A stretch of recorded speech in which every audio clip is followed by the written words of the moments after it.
Hey everybody, Shalom from the Tabernacle of David Prophetic Dance Center in Jerusalem. Well, you know that expression, strike while the iron is hot. So I have a fire burning in my bones.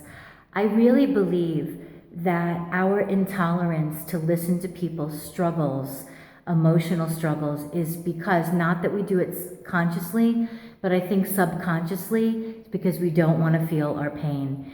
And this is humankind. We all have pain. If we are alive, living in this world, we have pain, even if we've had a perfect life.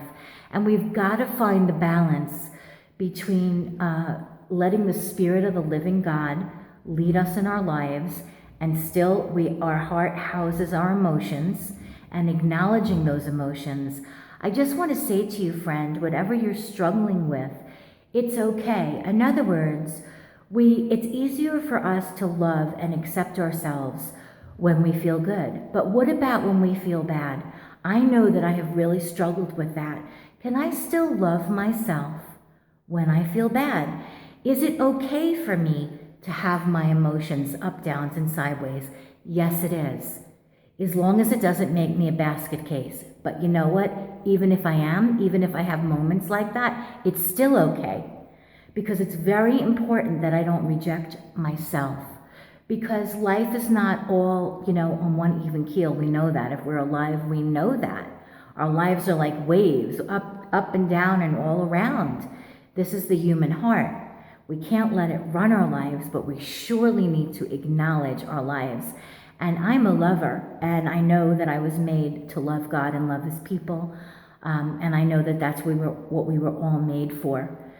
And so we need to live out this destiny, and we need to really guard our hearts. And there's many, many scriptures about guarding the heart, because out of it springs the issues of life. So I spoke about this earlier today, our choices, we're going to have to live with the consequences of our choices. And our choices can bring us closer to our destiny in Messiah Yeshua, or veer us away from our destiny. And that's why it's so critical, if we want to be married, it's so critical who we choose as our partner, that we really choose God's person for us, so that we can come into the fullness of our destinies uniquely, individually, and together as a couple. So we need to love ourselves in the struggle. We need to not reject our feelings. Yes, we can be listening to negative thoughts, gulp, we swallow them, and of course we feel bad. I mean, that makes sense. You could just put one and one together, right? And we know the answer to that. But at the same time, we don't want to be on a vicious circle, a go around, just like a vicious cycle, but we do want to acknowledge what we're going through. We do need to have trusted friends that we can talk to help us get through it. And I believe when we love and support one another, in that way we can move through it much quicker.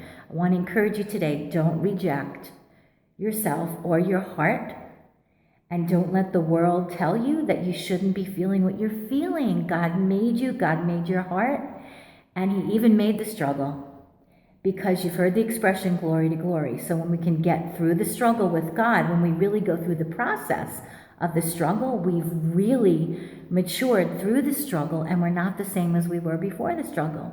So God bless you from the city of the great King, Yerushalayim.